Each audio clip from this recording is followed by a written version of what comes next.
Hi everyone, welcome back to my YouTube channel Study Band.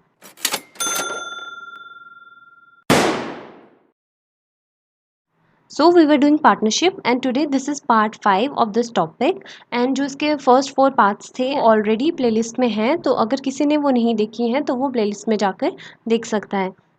Okay तो before starting today's topic, ये next part start करने से पहले मैं आपको एक बार थोड़ा बता दूं कि हमने लास्ट 4 लेक्चर्स में क्या क्या कवर कर लिया है. अभी तक हमने पढ़ लिया है, एक तो पार्टनरशिप का मीनिंग पढ़ा था. सबसे पहले तो हमने यही समझा कि पार्टनरशिप होती क्या है. एक हमने मीनिंग पढ़ा, देन हमने देखा पार्टनरशिप में डिफरेंट डिफरेंट पार्टनर्स होते हैं, तो हमने डिफरेंट टाइप्स ऑफ पार्टनर्स के बारे में पढ़ा था. देन हमने पार्टनरशिप के फीचर्स के बारे में भी पढ़ा. उसके बाद हमने पार्टनरशिप डीड के बारे में पढ़ा कि अगर ये डीड साइलेंट हो या एब्सेंट हो तो उस केसेस में हमें क्या क्या रूल्स को फॉलो करना होगा. देन हमने different types of capital accounts के बारे में पढ़ा कि पार्टनरशिप में क्या क्या कैपिटल अकाउंट्स हम बनाते हैं. लाइक हमने बताया उसमें एक बनाते हैं हम फिक्स्ड और एक हम बनाते हैं फ्लक्चुएटिंग. देन मैंने आपको पार्टनरशिप में और बताया profit and loss appropriation account के बारे में कि ये किस तरह बनता है, किसके बाद बनता है, सारा कॉन्सेप्ट मैंने आपको बताया. देन हमने पढ़ा इंटरेस्ट ऑन कैपिटल के बारे में. इंटरेस्ट ऑन कैपिटल क्या होता है, पार्टनरशिप में इसको किस तरह से ट्रीट किया जाता है, इधर as a charge against profits और एप्रोप्रिएशन ऑफ प्रॉफिट्स. देन जो अभी हमारा लेटेस्ट लेक्चर रहा था उसमें I have taught you how to compute the interest on drawings. उसमें डिफरेंट डिफरेंट केसेस थे कि अगर इवन ड्राइंग्स है देन हम कैसे करेंगे या फिर अनइवन ड्राइंग्स है तब हम कैसे करेंगे. एंड मैंने आपको प्रैक्टिकल क्वेश्चंस भी करवाए थे on this profit and loss appropriation account या फिर इंटरेस्ट कैलकुलेशन के ऊपर, अलॉन्ग विद दी होमवर्क. मैंने आपको कुछ क्वेश्चंस भी दिए थे for the homework which I told you कि आप मुझे कमेंट सेक्शन में उनके आंसर्स लिख के बताएं. तो आई वांट कि आप सब उस क्वेश्चन को सॉल्व करें एंड मुझे बताएं कि क्या आंसर आए, क्योंकि मुझे बच्चों के आंसर्स नहीं आ रहे हैं. या तो आपने अभी तक वीडियो नहीं देखा है या क्वेश्चन सॉल्व करें, I don't know, but you have to do it. खुद प्रैक्टिस नहीं करोगे जब तक तो आपको ऐसे अच्छे से समझ नहीं आने वाला है. ओके तो स्टार्ट करते हैं आज का टॉपिक, की कॉन्स्टिट्यूशन ऑफ पार्टनरशिप फर्म. अब पार्टनरशिप फर्म की रिकॉन्स्टिट्यूशन कैसे होगी. रिकॉन्स्टिट्यूट मतलब दोबारा से उसको बनाने का, री मतलब होता है ना फिर से. ओके तो पार्टनरशिप फर्म के जो रिकॉन्स्टिट्यूशन होगी किस वे में होगी, क्या ज़रूरत पड़ जाती है कि हमें अपनी पार्टनरशिप फर्म को दोबारा बनाना पड़ता है. ओके तो देखिए यहाँ पे, any change in the constitution of firm और restructuring of partnership firm is referred to as reconstitution of partnership firm. कह रहा है कि कोई भी चेंज आए फर्म की कॉन्स्टिट्यूशन में या उसकी हम रीस्ट्रक्चरिंग कर दें तो उसी को हम क्या कहेंगे, रिकॉन्स्टिट्यूशन ऑफ पार्टनरशिप फर्म. और इसमें होता क्या है, pre existing agreement comes to an end, new agreement arises. Partnership form में क्या होगा, जो पहले ऑलरेडी एग्रीमेंट एग्जिस्ट कर रहा होगा वो क्या एग्रीमेंट होगा, वही जो डीड में उनमें पहले से डिसाइडेड होगा सब, ये चेंज हो जाएगा और न्यू अग्रीमेंट अराइज हो जाएगा. ऑब्वियसली अब दोबारा से पार्टनरशिप फॉर्म में सब कुछ हम चेंज करने वाले हैं अंदर, तो जो डीड भी बनाई होगी that will also change. Clear है यहाँ तक. Then modes of reconstitution of partnership firm. क्या क्या मोड्स हैं या किन तरीक़ों से हमें पता लगेगा कि हमें ज़रूरत पड़ती है अब कि हमें अपनी पार्टनरशिप को रिकॉन्स्टिट्यूट कर लेना चाहिए. First one, change in the profit sharing ratio among the partners. मैंने आपको बताया कि जो पार्टनरशिप है ये एक अग्रीमेंट है किसके बीच में, पार्टनर्स के बीच में, और वो आपस में क्या एग्री करते हैं कि वो कुछ शेयर जो है प्रॉफिट का आपस में एक डिसाइडेड रेशो में आपस में बांट लेंगे. ठीक है, तो that is profit sharing ratio. अगर वही रेशो चेंज हो गई, क्योंकि स्टार्टिंग में अगर हमने पार्टनरशिप करी तो सारी हमारी पार्टनरशिप मेन बेस्ड ही किस पे थी, हम डिपेंड ही इसी पे थे कि हम आपस में प्रॉफिट डिसाइड करके बांट लेंगे. अगर वो रेशो ही चेंज हो गई, मतलब पूरा मेन बेस ही पार्टनरशिप का चेंज होने वाला है, तो उसे भी हम क्या बोलेंगे, that is reconstitution of partnership firm. हमारी पार्टनरशिप दोबारा से बनने जा रही है. Then admission of a partner. देखिए सपोज पहले जो पार्टनरशिप थी, पार्टनरशिप फर्म थी, उसमें सिर्फ 2 पार्टनर्स थे, तो हम बोल रहे थे, मैंने आपको मीनिंग बताया था कि पार्टनरशिप फर्म क्या होती है, जब हम कलेक्टिवली सब पार्टनर्स को एक साथ बुलाएं, उनके लिए एक टर्म यूज़ करते हैं, उसे हम कहते हैं पार्टनरशिप फर्म. अब अगर पार्टनर्स ही चेंज हो जाएं, अगर ए बी के साथ एक और एडिशनल पार्टनर आ जाए सी, तो अब हम बोलेंगे कि अब अलग न्यू पार्टनरशिप फर्म बन गई ए बी और सी की. जो पहली ए और बी की फर्म थी वो नहीं रही. Now there are 3 partners that is A B C, और इनको कहेंगे हम this is new partnership firm. तो अगर किसी न्यू पार्टनर की एडमिशन हो जाती है फर्म में, तब भी हमें अपनी फर्म को रिकॉन्स्टिट्यूट करना पड़ता है। या फिर किसी पार्टनर की रिटायरमेंट हो जाए, कोई पार्टनर छोड़ के चला जाए या किसी की डेथ हो जाए, at that time also we have to reconstitute. अगर यहाँ पे हमारे 3 पार्टनर्स थे, ए, बी और सी, या तो सी रिटायर हो गया, उसने अपना बिजनेस, उसके मतलब रिटायरमेंट टाइम पीरियड खत्म हो गया था, या तो सी की डेथ हो गई।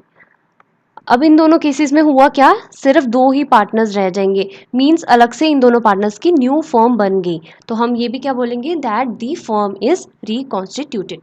ओके, तो यहाँ से आपका मेन एमसीक्यू क्या बन सकता है, आपको याद रखना है, they can ask you what are the modes of reconstitution. तो वहाँ पे आपको ऑप्शंस दिए होंगे, तो आपको जो उनमें से करेक्ट होगा उनको टिक करके आना है। मे बी वहाँ पे लिख दिया होगा कि प्रॉफिट शेयरिंग रेशियो चेंज नहीं होता है, अगर चेंज ना भी हो still we will treat it as reconstitution. No, तो उसका आंसर नहीं होगा, क्योंकि जब चेंज होगा तभी हमारी फॉर्म रिकॉन्स्टिट्यूट होगी। या फिर वो बोल सकते हैं कि अब एडमिशन के टाइम पे होती है reconstitution, then we have to say yes. अगर रिटायरमेंट या death, whatever will be the case, आप सिचुएशन के अकॉर्डिंग देख के क्वेश्चन को आंसर कर देंगे। तो आई होप अब थोड़ा बहुत आपको ऐसे क्लियर तो हो गया होगा कि रिकॉन्स्टिट्यूशन ऑफ पार्टनरशिप फॉर्म है क्या, हम किस वे में कहेंगे कि हमारी पार्टनरशिप दोबारा होने जा रही है। हमारा जितना भी पुराना पार्टनरशिप अग्रीमेंट होगा सारा कैंसिल हो जाएगा, मीन्स पुराना जो भी हमारा फॉर्म में काम हो रहा था दैट विल कैंसिल, हम एक न्यू स्टार्ट करेंगे as a new partnership form in case of reconstitution. Clear? चलिए, अगर आप एनसीईआरटी में देखेंगे देन यू विल फाइंड कि ये जो मैंने यहाँ पे पॉइंट्स लिखे हैं मोड्स के, ये इन पे बेस्ड हर एक टॉपिक पे अलग अलग चैप्टर बना हुआ है, उसमें काफ़ी वास्ट है। तो आप सोच लीजिए कि कितना इंपॉर्टेंट रहने वाला है इनको समझना। कुछ बच्चे तो छोड़ देते हैं कि पार्टनरशिप इज़ वेरी डिफिकल्ट, तो क्यों करना है, इसको तो छोड़ देते हैं, ज़्यादा से ज़्यादा 2-3 नंबर का आ जाएगा, बट वो 2-3 नंबर्स भी आपके एग्जाम के रिजल्ट को चेंज कर सकते हैं, that you have to remember, क्योंकि कुछ कुछ बच्चे 1-2 नंबर से भी रह जाते हैं। तो आपको अपनी तरफ से करना है कि आप हर एक का थोड़ा बेसिक या ओवरव्यू लेके ही जाएं, ताकि आप उसको एग्जाम में आंसर कर पाएँ। इनफैक्ट आपको बस कॉन्सेप्ट आना चाहिए, कॉन्सेप्ट एक बार आपके माइंड में बैठ गया तो आपके लिए कोई भी क्वेश्चन आएगा that will be very easy for you to crack. तो प्लीज़ आप अच्छे से समझें। ओके, अब ये है change in profit sharing ratio. जैसे कि पहले भी मैंने आपको बताया था, पार्टनर्स में आपस में पहले से ही एक अग्रीड रेशो डिसाइडेड होती है कि हम इसी रेशो में आपस में प्रॉफिट या लॉसेस को शेयर कर लेंगे। ठीक है, अगर क्यों चेंज हो जाती है हमारी रेशो, अगर रेशो चेंज हो गई then what we have to do, यही सारा ट्रीटमेंट आज हम इसी लेक्चर में समझने वाले हैं। साथ ही साथ आप अपने नोट्स भी बनाते रहें। ओके, अब सबसे पहले हम देखेंगे कि मीनिंग क्या है, यही change in profit sharing ratio का मीनिंग क्या है। देखिए, when all the partners of a firm agree to change their profit sharing ratio, the ratio may be changed. अगर सारे पार्टनर्स, यहाँ पे लिखा है ऑल द पार्टनर्स, मीन्स हर एक पार्टनर का हमें पहले कंसेंट या अप्रूवल चाहिए कि वो अग्री कर रहे हैं कि वो अपनी प्रॉफिट शेयरिंग रेशो को क्या करेंगे, चेंज करेंगे, तब रेशो हमारी चेंज हो सकती है। ये जब हमारा रिकॉन्स्टिट्यूशन होगा, that is change in partnership ratio, तभी होगा अगर सारे पार्टनर्स म्यूचुअली अग्री कर जाएंगे। Okay, then a change in the profit sharing ratio means one और more partners acquires interest from another partner और पार्टनर्स। ये है फ्रॉम।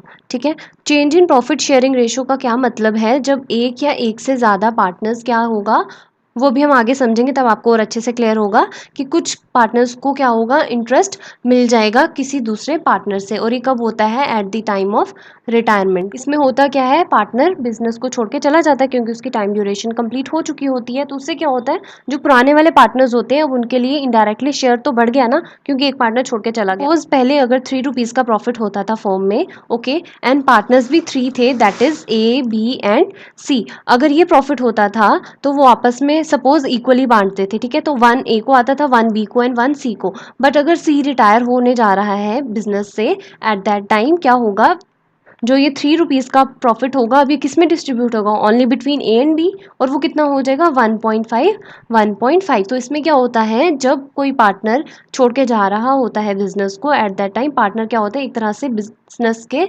इंटरेस्ट को एक्वायर कर लेता है। Okay, then here if the share of profit of one और more partner increases, यहाँ पे होता क्या है, प्रॉफिट शेयरिंग रेशो की चेंजेस में होता क्या है, अगर किसी का पार्टनर का या फिर किसी एक पार्टनर या एक से ज़्यादा पार्टनर का शेयर इंक्रीज हो रहा है, मे बी दूसरा पार्टनर जो होगा, द शेयर ऑफ वन और more other partner decreases to some extent. हमेशा ये नहीं है कि पार्टनर को हमेशा गेन ही हो, कुछ पार्टनर्स को सेक्रीफाइस भी करना पड़ता है, और वो कब होता है, eight the time of admission. ये हम आगे अच्छे से समझेंगे कि किस तरह से हम रेशियोज़ को कैलकुलेट करते हैं eight the time of admission या रिटायरमेंट। वो टॉपिक भी हम अलग से सेपरेटली पढ़ेंगे अच्छे से।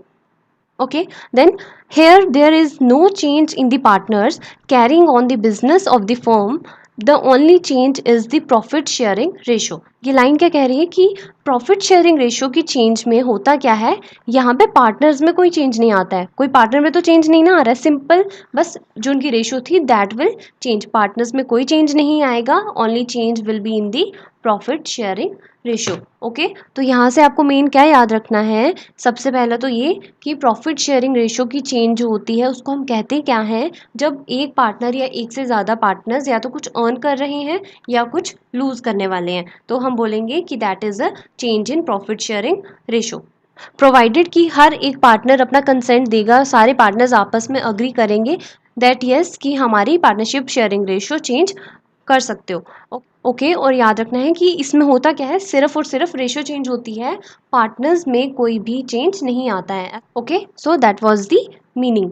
Then ratio between the partners, यही जो रेशियो है हम बात कर रहे हैं बार बार कि रेशियो चेंज हो जाएगी, है क्या ये, ठीक है। अगर सिंपल मीनिंग देखें तो हम क्या बोलेंगे, रेशियो क्या है, it is a relationship between two things, दो चीज़ों के बीच में ये रिलेशन बताती है when it is expressed in numbers और अमाउंट्स, अगर हमें किसी को एक्सप्रेस करना हो इन नंबर या अमाउंट्स में, सिंपल है, रिलेशनशिप बताता है, ठीक है।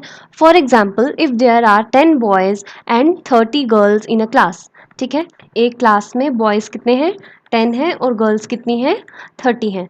The ratio of the boys to girls is, अगर अब बोलेंगे कि इन दोनों में आप हमें रिलेशनशिप बताएं, तो रिलेशनशिप कैसे बताएंगे, रेशियो को बेस रख के हम बोलेंगे बॉयज़ कितने हैं, 10 in relation to 30 which are girls, या फिर हम इसे कैसे एक्सप्रेस कर सकते हैं, इनका टोटल कितना हो जाएगा 40, तो हम बोलेंगे बॉयज़ की रेशियो है 10 डिवाइडेड बाय 40 मीन्स एक्चुअल में जितने हैं divided by total, then girls कितनी हो जाएंगी 30 divided by 40।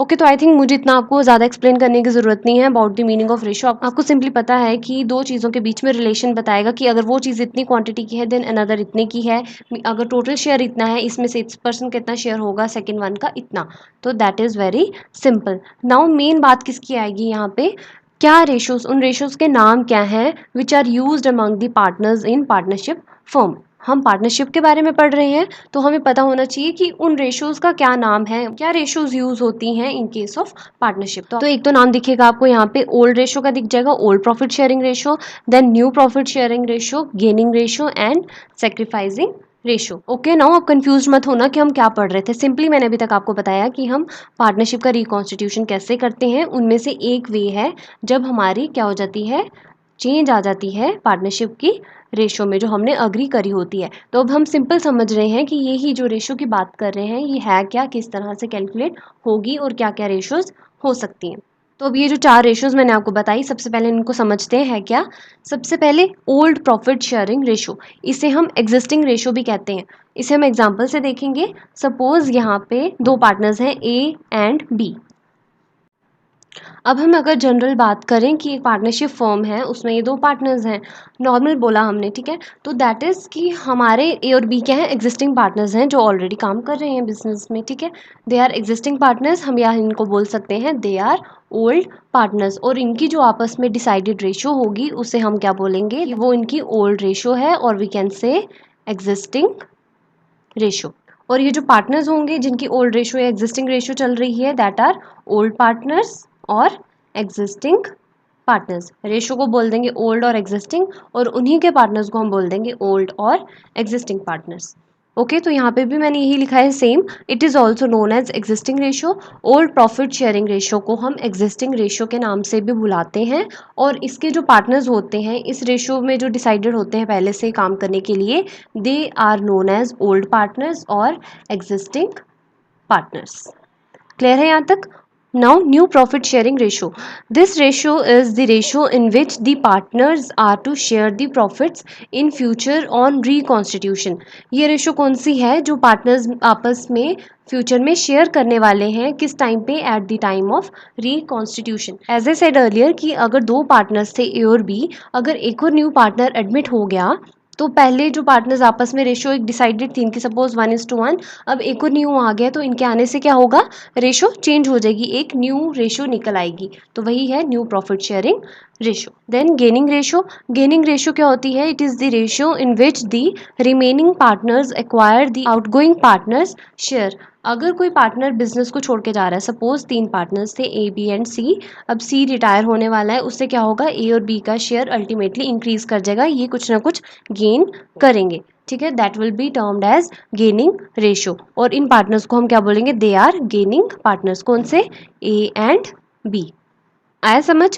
Then sacrificing ratio, अब सेक्रीफाइसिंग रेशो क्या होगी, और ये मोस्टली किस टाइम पे निकलती है, eight the time of admission.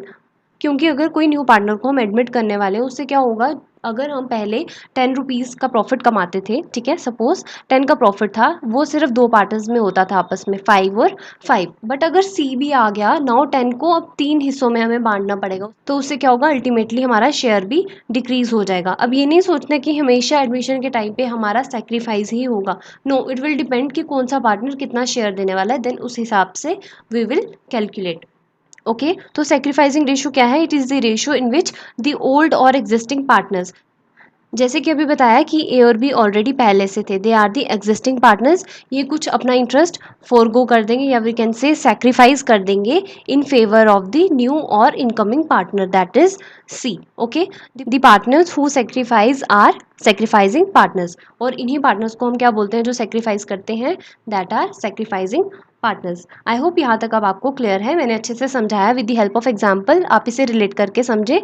अगर नहीं समझ आया दोबारा से एक बार वीडियो को रिवाइंड करके देख सकते हैं, आपको क्लियर हो जाएगा। बाकी वैसे इतना कुछ याद नहीं रखना है इसमें, आपको सिंपल मीनिंग पता हो। ओल्ड रेशो क्या है, जो ऑलरेडी एग्जिस्टिंग पार्टनर्स में डिसाइडेड है। न्यू रेशो क्या है, जो रिकॉन्स्टिट्यूशन होने के बाद जो चेंज हो गया, एक न्यू रेशो डिसाइडेड निकल आएगी। देन गेनिंग रेशो है, जिस रेशो में पार्टनर्स कुछ गेन करने वाले हैं, that will B gaining ratio. Sacrificing ratio है, कुछ अमाउंट या कुछ शेयर जो पार्टनर्स सेक्रीफाइस करने वाले हैं, फोरगॉन हो जाएगा उनका। ओके, नाउ ये जो हमने रेशियोज़ की कैलकुलेशन भी सीखनी है आगे, इनके लिए आपको सिर्फ और सिर्फ 2 फॉर्मूलाज अच्छे से याद होने चाहिए। फर्स्ट वन गेनिंग रेशियो का याद होना चाहिए, that is new ratio minus old ratio, एक तो ये फॉर्मूला याद रखना है। देन सेक्रीफाइसिंग रेशियो का formula, old ratio minus new ratio. या तो आप रट्टा लगा लें, बट आई डोंट वांट कि आप रट्टा लगाएं चीज़ों को, कॉन्सेप्ट समझेंगे तो ज़्यादा अच्छा रहेगा, आपको एग्जाम में भी कोई भी क्वेश्चन आएगा आप इजीली क्रैक कर पाएंगे। पहले देखते हैं हम गेनिंग रेशो। गेनिंग रेशो का फॉर्मूला मैंने यहाँ लिखा, new ratio minus old ratio. अब आप एक बार खुद सोचें कि गेनिंग या फिर हमें गेन कब होगा, ठीक है, गेनिंग रेशो कब होगी। सपोज दिस इज पार्टनर ए, ठीक है, वो पहले उसकी ओल्ड रेशो थी, दैट वाज 1/5, पहले वो इस शेयर में अपने प्रॉफिट को लेता था, बट बाद में डिसाइड हुआ कि उसकी न्यू रेशो कितनी रहेगी, 1/2, ठीक है। अगर किसी का मैथ स्ट्रॉन्ग है उसको तो देख के ही पता लग गया कि ओल्ड ज़्यादा है या न्यू, बट अगर कैलकुलेशन देखें आगे फर्दर, तो 1/5 will be equal to 0.2 and 1/2 will be equal to 0.5। तो आपने नोटिस करा, पहले जो चीज़ वो 0.2 के शेयर के हिसाब से लेता था, now he is going to get at 0.5, तो उसने क्या करा, गेन करा, उसका शेयर इंक्रीज कर गया। तो आप कह सकते हैं कि गेनिंग रेशो क्या होगी, when our new ratio will be greater than दी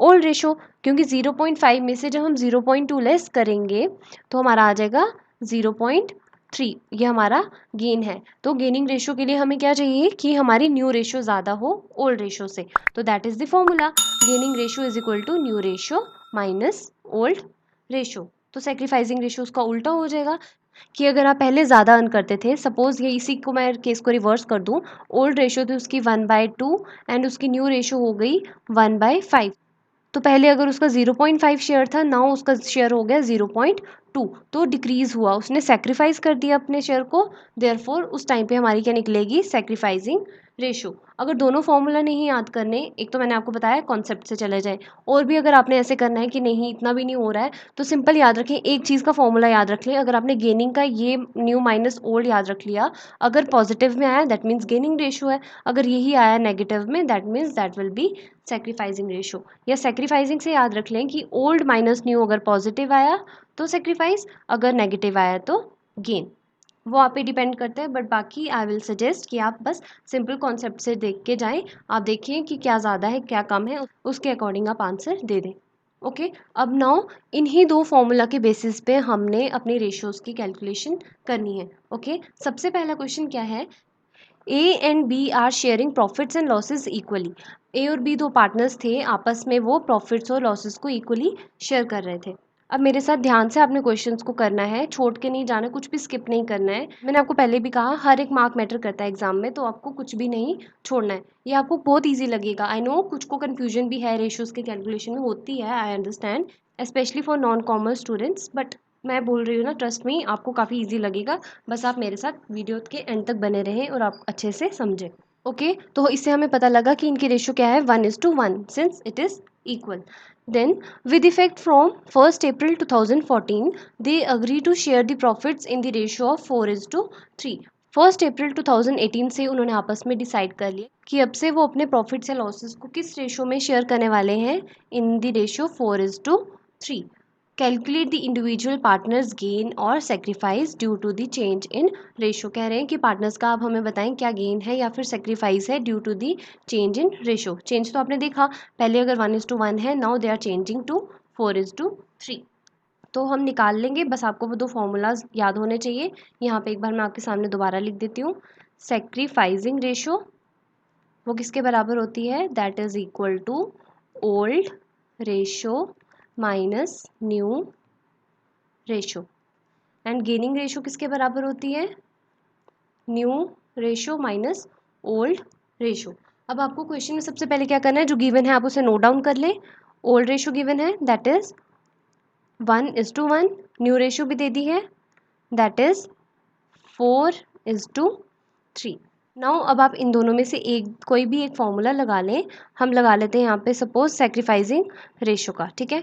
अब सेक्रीफाइसिंग रेशियो का फॉर्मूला है old ratio minus new ratio. Now I am writing in short, तो आप समझ आए, O R is old ratio and N R is new ratio. अब हम इनका भी इंडिविजुअली निकालेंगे, पहले ए का शेयर का निकालेंगे कि सेक्रीफाइस आता है या गेन आता है। ओके, ए की ओल्ड रेशियो कितनी हो जाएगी, 1/2, क्योंकि इसका टोटल कितना आता है 2, तो 2 में 1 इसका है और 1 बी का है। 1/2 माइनस न्यू रेशियो कितनी हो जाएगी, 4 है, 4:3 है, मीन्स टोटल 7 है, तो 4/7। आप बस आगे सॉल्व कर लें, इजी बेसिक मैथ है जो आप सबको आता ही है।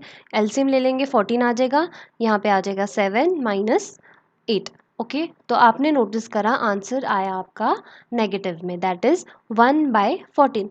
बट हमने यहाँ पे फॉर्मूला किसका लगाया था, सेक्रीफाइसिंग रेशियो का। दैट मीन्स अगर हमारा सेक्रीफाइसिंग रेशियो का फॉर्मूला लगा के हमारा नेगेटिव में आ रहा है, that means it is not the sacrifice of a partner, it will be a gain.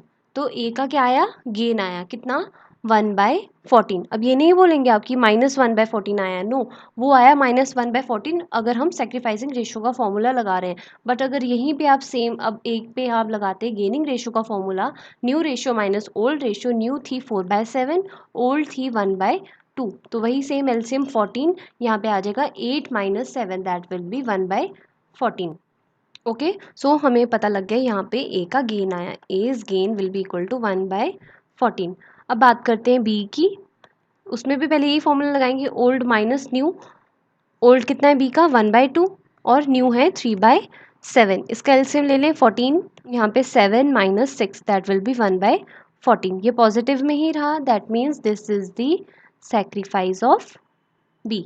तो हम क्या बोलेंगे, ए का गेन आया 1/14 एंड बीज सेक्रीफाइस 1/14, वो गेन है और इसका सेक्रीफाइस है। अब ये नहीं करना एग्जाम में, आपने यहाँ पे देखा माइनस में आया तो पहले अब दोबारा गेनिंग का निकालें, नो, अब पता लग गया है कि फॉर्मूला लगा के अगर इसके अकॉर्डिंग पॉजिटिव नहीं आया, दैट मीन्स इसका उल्टा होगा, दैट इज गेन।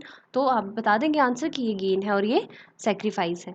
सो ये क्वेश्चन तो काफ़ी इजी था, बस सिंपल आपको फॉर्मूला लगाना था तो हो गया। अब ये समझ आ गया अगर आपको, क्योंकि आगे आगे क्वेश्चन जो मैंने दिए हैं आपको करवाने वाली हूँ वो थोड़े एडवांस होते जाएंगे, तो पहले ही आप अपना बेस क्लियर करते जाएं साथ ही साथ। ओके, एंड अगर फिर भी कोई डाउट है आप मुझे कमेंट सेक्शन में फ्री होके आराम से पूछ सकते हैं।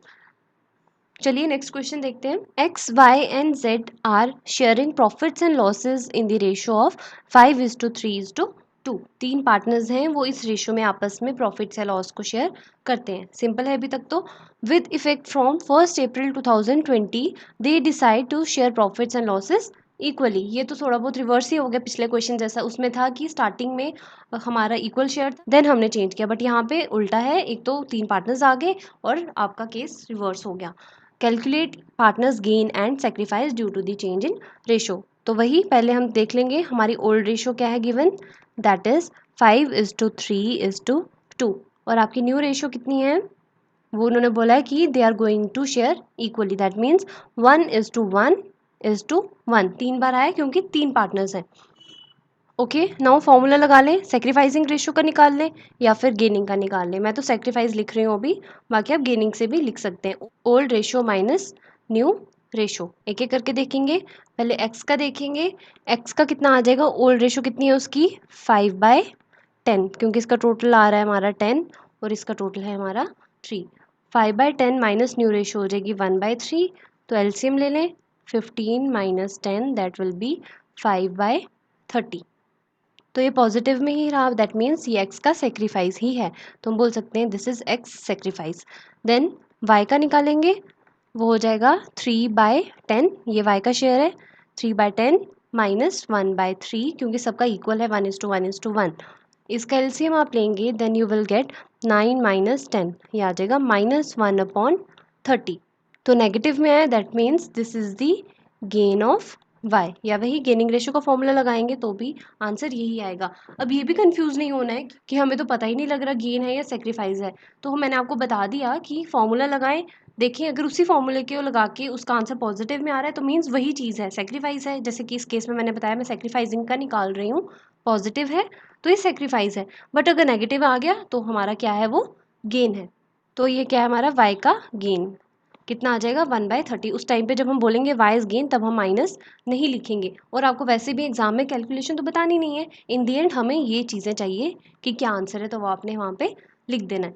देन जेड का भी उसी तरह निकाल लेंगे। जेड का कितना है, ओल्ड हमारा 2/10, दिस इज 2/10 माइनस 1/3। 1 कितना आ जाएगा यहाँ पे, एलसीएम आ जाएगा 30, यहाँ पे 6 - 10 दैट विल बी -4/30।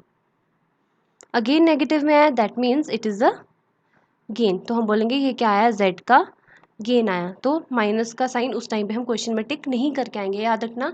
ये नहीं करना, क्वेश्चन में आपको ऐसे दिया होगा कि आंसर क्या होगा 5/30 -1/30 -4/30, और उन्होंने यहाँ पे लिखा भी होगा सेक्रीफाइस गेन गेन।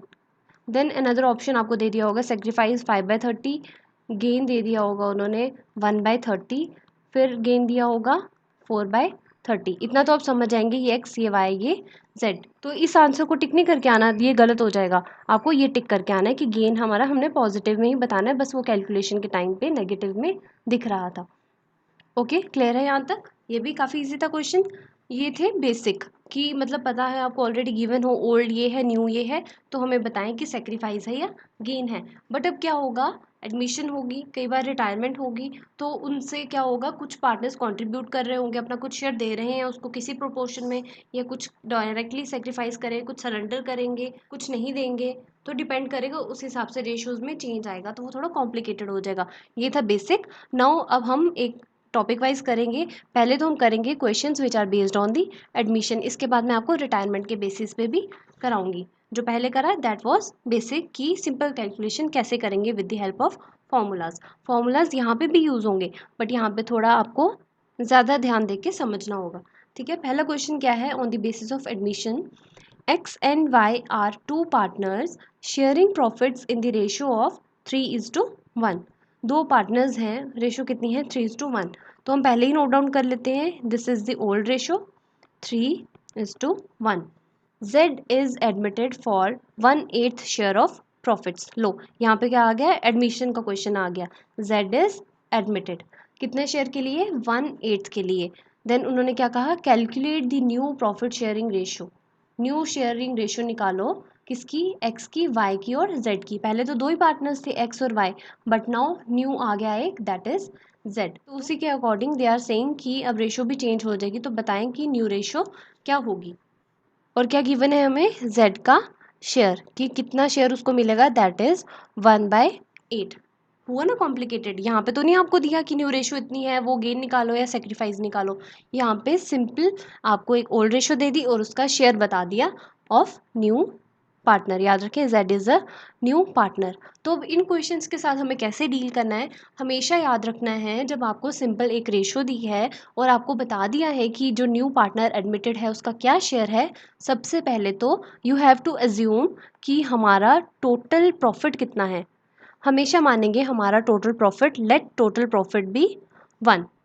तो यहाँ पे हम कहेंगे फिर उसके बाद हमारा रिमेनिंग प्रॉफिट कितना है। अगर हम टोटल प्रॉफिट एज्यूम कर रहे हैं कि 1 है, तो इसमें से अगर हम z का शेयर निकाल दें न्यू पार्टनर का, पीछे हमारा कितना रह जाएगा 7/8। ये हम बोलेंगे कि this belongs to x and y। तो हम न्यू रेशो कैसे निकालते हैं ऐसे क्वेश्चंस में, न्यू रेशो विल बी, जो उनका पुराना ओल्ड रेशो था कितना था 3:1, हम बोलेंगे old ratio multiply by remaining share जो उनका रह गया। ठीक है, अब हम x का निकाल लेंगे, कितना है old ratio 3:1, that will B 3/4 multiply by remaining कितना है 7/8, दैट विल बी 21/32। वैसे ही y का निकाल लेंगे, 1/4 multiply bye 7/8, that will B 7/32। तो हमारे पास x की भी न्यू रेशो आ गई, y की भी आ गई, एंड z का ऑलरेडी उन्होंने हमें बता दिया था 1/8। This is of z।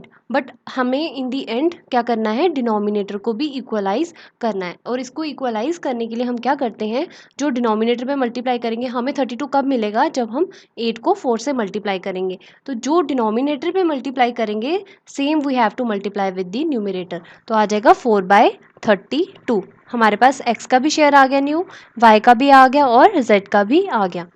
Clear है यहाँ तक। तो हम क्या कह सकते हैं कि न्यू रेशो किसके बराबर है, 21/32 इज टू 7/32 इज टू 4/32। या तो डिनोमिनेटर कॉमन है उसको हम छोड़ दें तो हम बोलेंगे 21:7:4। तो आप इस आंसर को टिक करके आएंगे जो आपको पेपर में दिया होगा। क्लियर है। तो ये भी डिफ़िकल्ट नहीं है, आई कांट से कि टफ है, बट है थोड़ा उससे कॉम्प्लिकेटेड तो है, आई अग्री। पर अगर आप एक बार इसको अच्छे से दोबारा बार बार आप क्वेश्चंस को सॉल्व करेंगे, क्योंकि जितनी आप प्रैक्टिस करने वाले हैं उतना ही आपको अच्छे से वो कॉन्सेप्ट जो होगा माइंड में बैठ जाएगा। तो प्रैक्टिस करें, कुछ भी टफ नहीं लगेगा आपको।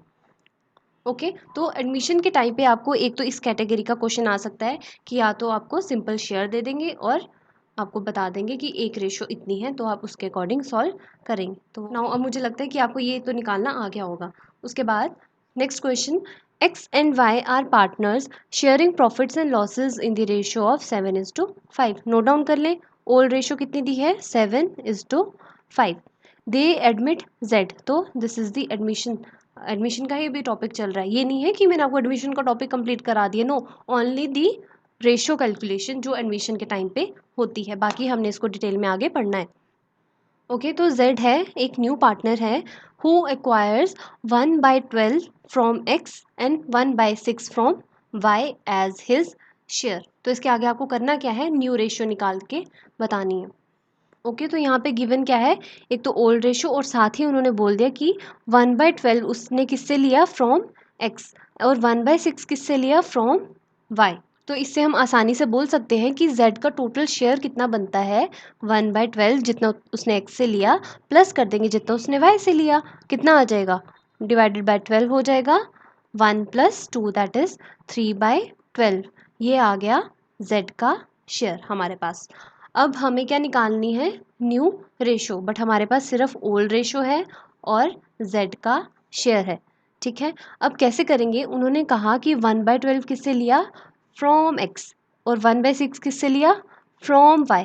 अब मैं फ्रॉम पे ज़्यादा फोकस क्यों कर रही हूँ, अगर आपको याद हो हम स्टार्टिंग में या बचपन से ऐसे सीखते आ रहे हैं ना कि अगर यहाँ पे कहीं पे लिखा हो फ्रॉम तो हम क्या करते हैं, सब्ट्रैक्ट करते हैं।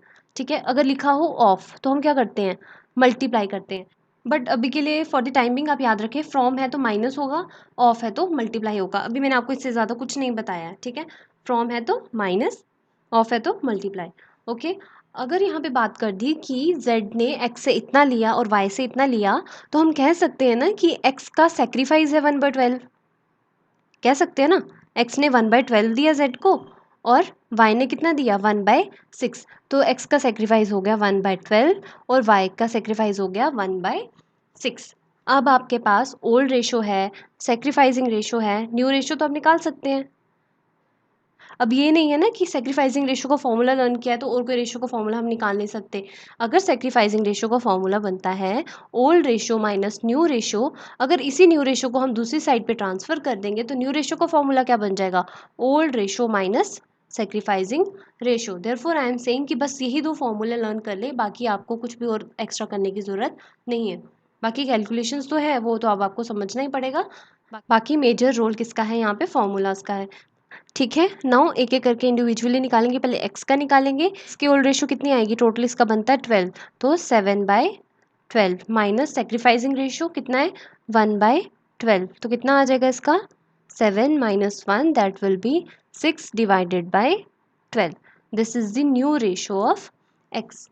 ऐसे ही y की निकाल देंगे हम, old minus sacrificing, that is 5/12, ये है y का share, minus 1/6, this is wise sacrifice. तो कितना आ जाएगा यहाँ पे 12, यहाँ पे 5 माइनस 2, दैट विल बी 3/12।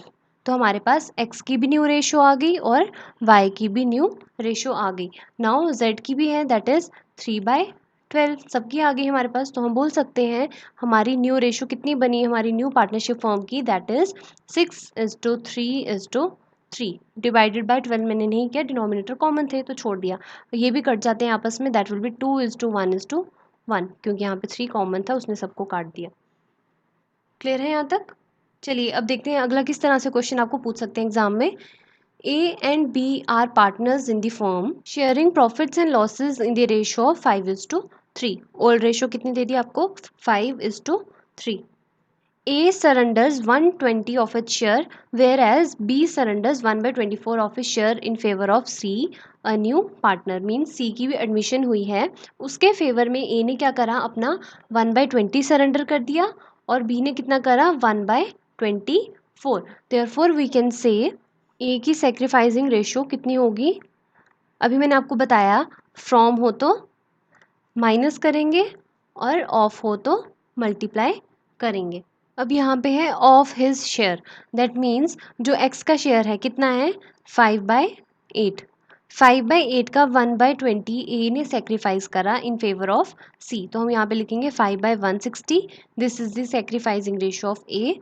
और बी का कितना सेक्रीफाइस हो जाएगा, पहले तो बी की हम रेशियो देखेंगे, that is 3/8 multiply by B ने कितना सरेंडर करा 1/24 of his share divided by 24।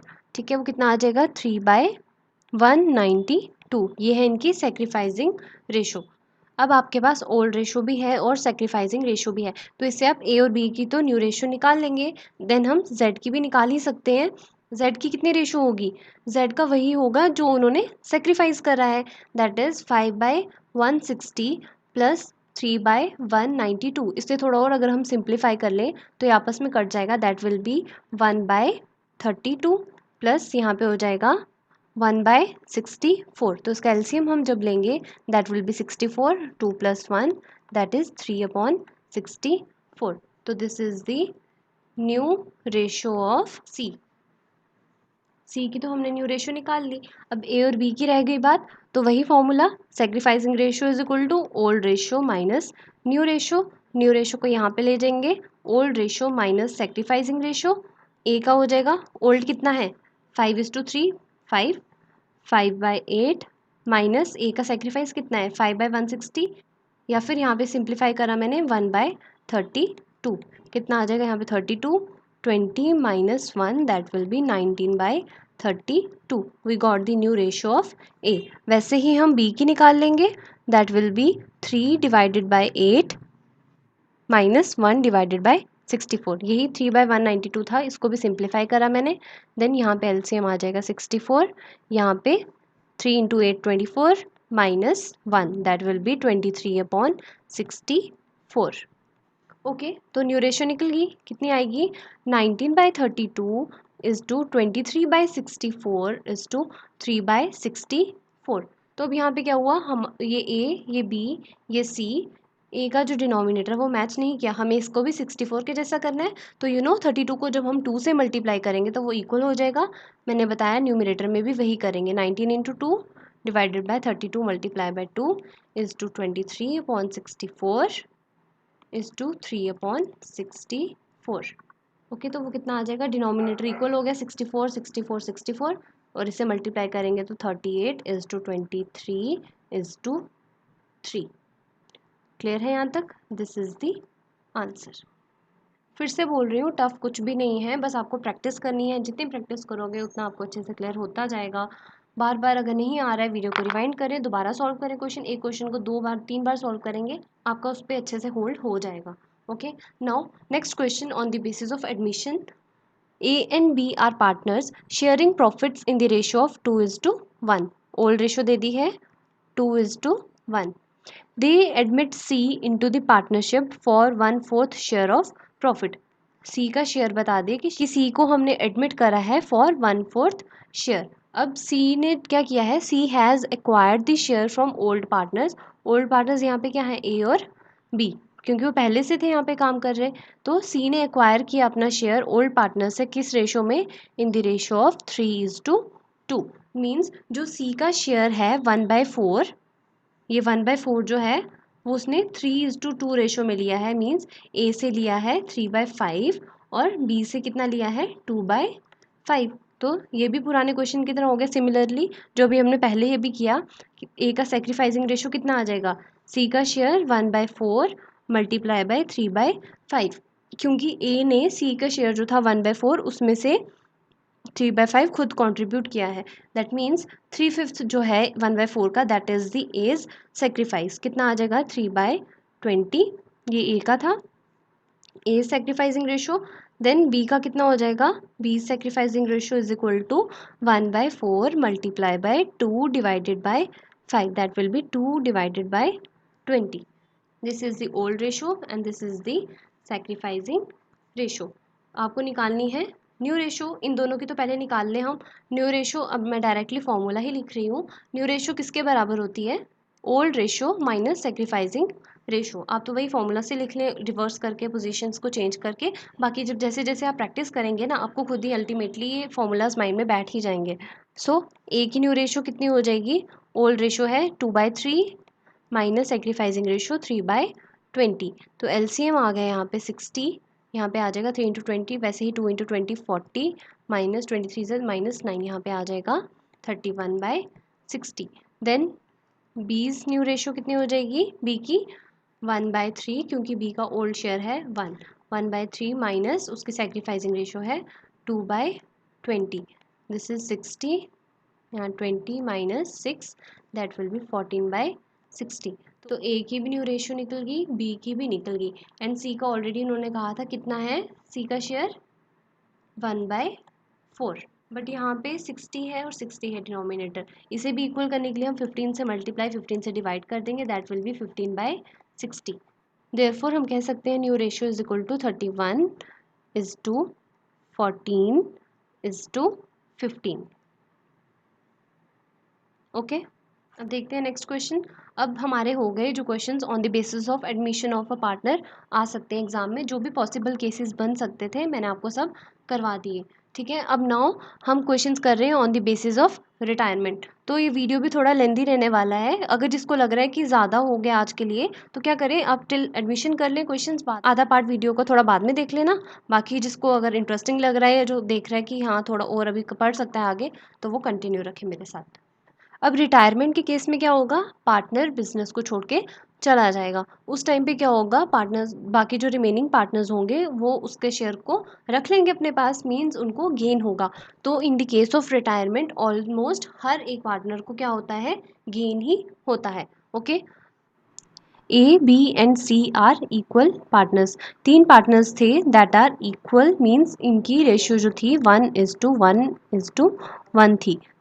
तो यहाँ पे पहले ओल्ड रेशो नोट डाउन कर लेंगे, that is 1:1:1। Okay, B retires from the business. यहाँ पे रिटायरमेंट की बात हुई, मीन्स बी बिजनेस छोड़ के चला गया and his share is purchased by A and C in the ratio of 2:3। Now जो रिटायरिंग पार्टनर है बी, उसका जो शेयर रह जाएगा बिजनेस में, वो कौन परचेज कर लेगा, ए और सी, किस रेशो में, इन द रेशो ऑफ 2:3। ओके, मैं इसको हाईलाइट कर देती हूँ, आपको पता लगे कि this partner is going to retire. तो अब हमने रेशो किसकी निकालनी है, ए और सी की, क्योंकि वही रिमेनिंग पार्टनर्स रह जाएंगे। Calculate new ratio as well as gaining ratio. Now question में कहा है कि जो बी रिटायरिंग पार्टनर है उसका जो शेयर था 1/3, सिंस दे आर इक्वल ना, तो 1/3 जो शेयर था वो कौन परचेज कर लेगा, remaining partners that is A and C. किस रेशो में, 2:3 में, विच इम्प्लाइज कि जो अब 2/5 होगा किसका, 1/3 का, वो कौन ले जाएगा, ए ले जाएगा, और 3/5 ऑफ 1/3 कौन ले जाएगा, सी ले जाएगा। तो it is a kind of gain for A and C, क्योंकि बी तो चला गया, तो बाकी जो उसका रिमेनिंग शेयर रह गया वो ए और सी ने अपने पास रख लिया। तो हम गेनिंग रेशियो इजीली निकाल सकते हैं, that will be for A is equal to 2/5 multiply by 1/3 that is 2/15, और बी का कितना हो जाएगा gain, that is 3/5 multiply by 1/3 is equal to 3/15। अब हमारे पास गेनिंग रेशियो है। नाउ क्वेश्चन में पूछा था कि न्यू रेशो और गेनिंग रेशो निकाल के बताएं, गेनिंग रेशो हमने निकाल दी। Now for the new ratio आप वही पहले दोबारा फॉर्मूला लगाएंगे, दैट इज गेनिंग रेशो का आपको फॉर्मूला पता है, new ratio minus old ratio. अब कंफ्यूज मत होना कि हमने सेक्रीफाइसिंग रेशो का फॉर्मूला क्यों नहीं लगाया। अगर मैं इसकी जगह सेक्रीफाइसिंग रेशो का फॉर्मूला लगाती तो देखो ना, आपके पास सेक्रीफाइसिंग रेशो थी ना ही न्यू रेशो थी, सिर्फ ओल्ड थी, तो डिफिकल्ट हो जाता निकालना। तो क्या किया, गेनिंग रेशो रखी सिर्फ और उसका फॉर्मूला लगा के निकाल दी, क्योंकि हमारे पास गेनिंग रेशो भी है और ओल्ड रेशो भी है, easily we can find out new ratio. तो इसको एक साइड पे रख देंगे, न्यू रेशो हो जाएगी gaining ratio plus old ratio. A की निकाल लेंगे, कितना आ जाएगा, ए का गेन था अभी निकाला हमने, 2/15 प्लस ए की ओल्ड रेशो वही 1/3 दैट इज, एलसीएम ले लेंगे, वो आ जाएगा 15, 2 + 5 that is 7/15। This is the new ratio of partner A. Then C का भी वैसे ही निकाल लेंगे, सी की गेनिंग रेशो है, sorry this is C, 3/15 plus 1/3 that is 15, LCM आ गया, 3 + 5 8/15। This is the answer. तो हमारी न्यू रेशियो कितनी निकल गई, 7:8। क्लियर है यहाँ तक, काफ़ी इजी है। मैंने तो अपनी तरफ से पूरी ट्राई की कि आपको बहुत इजी वे में स्टेप बाय स्टेप हर एक चीज़ एक्सप्लेन करूँ। अब आप भी थोड़ा अपना एफर्ट लगाएं, हर एक चीज़ आपसे स्मूथली हो जाएगी।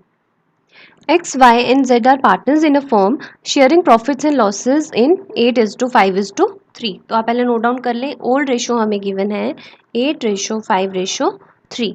This is X, Y and Z, और इसे भी मैं थोड़ा हाईलाइट कर लेती हूँ। यहाँ पे कौन रिटायर होगा, X, तो यहाँ पे X का हमने कोई भी रोल प्ले नहीं करना है, इसका हमने कुछ भी कैलकुलेट नहीं करना है बाद में जब हमने न्यू कैलकुलेशन की बात करनी है।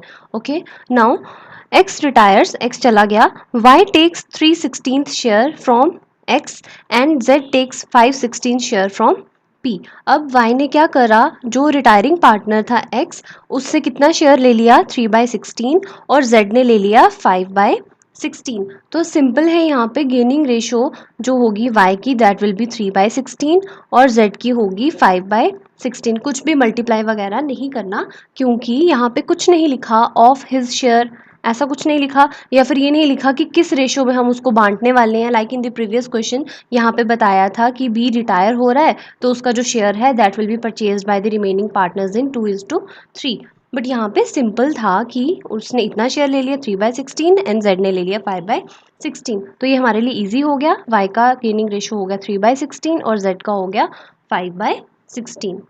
क्लियर है यहाँ तक। तो न्यू रेशो निकालनी है, अब इजी हो जाएगा आपके लिए। गेनिंग रेशो होती है new ratio minus old ratio. अगर न्यू रेशो निकालनी है that will be old ratio plus gaining ratio. बात करें अगर y के शेयर की या y की न्यू रेशो की, तो वो क्या होगी, अब y की ओल्ड रेशो कितनी थी 5, और इसका टोटल कितना आ जाएगा 16।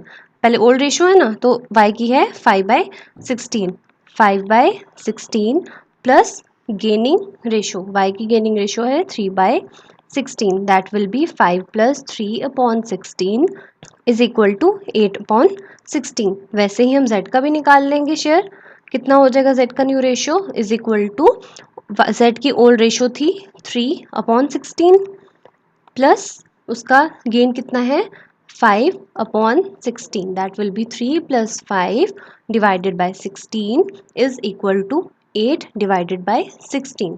Therefore we can say new ratio जो अब होगी y और z के बीच में, that will be 8:8 and that's the answer. तो आप यहाँ से भी देख पा रहे होंगे कि ये फॉर्म की क्या हो रही है, एक तरह से रिकॉन्स्टिट्यूशन हो रही है ना. पहले ये 3 पार्टनर्स थे, 8, 5 और 3, ये 3 पार्टनर्स के बीच में होता था, तो ये फॉर्म बनती थी 3 पार्टनर्स की. नाउ यहाँ पे x चला गया, नाउ y एंड z की बनेगी न्यू पार्टनरशिप फॉर्म. देयरफॉर हम कह सकते हैं कि जब भी रेशियो में चेंज आएगा देन ऑल्सो हमारी जो फॉर्म होगी रिकॉन्स्टिट्यूट होगी. चलिए नेक्स्ट क्वेश्चन देखते हैं. A B and C are equal partners. Note down करें. Old ratio is equal to 1:1:1. Now it will be better आप ना क्वेश्चन को एक बार पॉज कर लें और खुद ट्राई करें एक बार, क्वेश्चन शायद आपसे हो जाए, क्योंकि अभी तक जितना हमने पढ़ लिया है ना उस बेसिस पे अब देखा जाए तो आप सारे क्वेश्चन सॉल्व कर सकते हो जिस भी केसेस में आपको पूछ लें. बस आपको एक बेसिक कॉन्सेप्ट पता होना चाहिए, एक तो फॉर्मूला, देन किस तरह से क्वेश्चन को हैंडल करना है. ऑफ लिखा तो क्या होगा, फ्रॉम लिखा होगा क्या होगा, सरेंडर है तो क्या है, कुछ नहीं मेंशन करा तो क्या है. ओके. सी रिटायर्स. सी क्या हो गया, रिटायर हो गया, तो इसे भी हाईलाइट कर लेते हैं. सी अब चला जाएगा, सी इज रिटायरिंग पार्टनर. तो सी जब रिटायर हो रहा है, he surrenders 3/5 of his share. Now notice करा आपने, यहाँ पे ऑफ लिखा है तो हमने यहाँ पे मल्टीप्लाई करना है. ठीक है. 3/5 ऑफ हिज शेयर उसने किसके फेवर में दे दिया, ए को दे दिया, और 2/5 शेयर किसको दे दिया, इन फेवर ऑफ बी. अब ये नहीं देखना ऑफ हिज शेयर नहीं लिखा है, अब यहाँ पे ऑफ हिज की बात की तो मीन्स दैट इज इम्प्लाइड कि यहाँ पे भी 2/5 ऑफ हिज शेयर ही होगा. तो अब बताएं कि न्यू रेशो क्या होगी. अब पहले हम निकाल लेंगे गेनिंग रेशो. पार्टनर्स को कितना गेन हो रहा है रिटायरिंग के पार्टनर्स के जाने से, दैट इज पहले ए का निकालेंगे 3/5 मल्टीप्लाई बाय जितना सी का शेयर था. सी का शेयर कितना होगा 1/3, क्योंकि पहले तो पार्टनर्स की इक्वल रेशियो थी. ठीक है. और 3/5 ए ने सी से लिया as it is mentioned here. Okay. तो गेनिंग रेशियो आ जाएगी 3/15. वैसे ही हम बी के निकाल लेंगे 3/5 multiply by, sorry it is not 3/5, B को उसने दिया है in 2/5. 2/5 multiply by 1/3, that will be 2/15. Now we can easily calculate new ratio, that will be old ratio plus gaining ratio. A की कितनी आ जाएगी, ओल्ड रेशो थी वही same, यही 1/3 प्लस ए की gaining ratio 3/15. LCM will be 15. 5 plus 3 that is 8/15. ये आ गई ए की न्यू रेशो. और बी की निकालेंगे तो 1/3, क्योंकि बी की भी ओल्ड सेम ही रहेगी, सी तो चला गया बट ये ए और बी तो है ना. प्लस गेनिंग रेशो बी की कितनी है 2/15. LCM will be 15. 5 plus 2 that is 7/15. This is the new ratio of B. Therefore, new ratio is 8:7. This is the answer. Now I hope clear है आपको यहाँ तक सब. अब कुछ questions दूंगी मैं for you as a homework. ये 3 क्वेश्चंस हैं, आप होमवर्क खुद ट्राई करेंगे एंड आंसर आप मुझे कमेंट सेक्शन में बताएंगे. वैसे तो आपके आंसर्स आते नहीं हैं, या तो आप सॉल्व ही नहीं कर रहे हैं, पता नहीं क्या है. मैं तो आपको दे रही हूँ अपनी तरफ से, ट्राई कर रही हूँ कि पहले करवाऊँ खुद प्रैक्टिकल, देन आपको कुछ क्वेश्चंस भी दूँ. आपकी जितनी प्रैक्टिस होगी आपके लिए बेटर है ना, मुझे तो इससे कुछ बेनिफिट नहीं है. So you must try these questions and let me know कि आपका आंसर क्या है, ताकि मैं आपको करेक्ट कर पाऊँ कि आप कहाँ पे गलत हैं. ठीक है. वैसे तो मैं आंसर पिन भी कर दूँगी in the comment section, still आप मुझे बताएं आपका आंसर क्या निकला. ओके. तो आज हमने क्या सीखा कि रेशियोज हमने किस तरह से कैलकुलेट करनी है, किस तरह से क्वेश्चंस को डील करना है. अब मैंने आपको जितने भी पॉसिबल केसेस बनते थे सब करवा दिए, इससे बाहर आपको कोई क्वेश्चन नहीं आएगा. I assure you for this. तो आप यही कर लें, that will be more than enough. Okay. So let's wind up. And अगर आपको मेरा वीडियो पसंद आया, आज का लेक्चर आपको अच्छे से समझ आया, then please give thumbs up to the video. And if anybody is new to the channel, then please subscribe and don't forget to hit the bell icon for regular updates. So stay tuned for my next video. Thank you.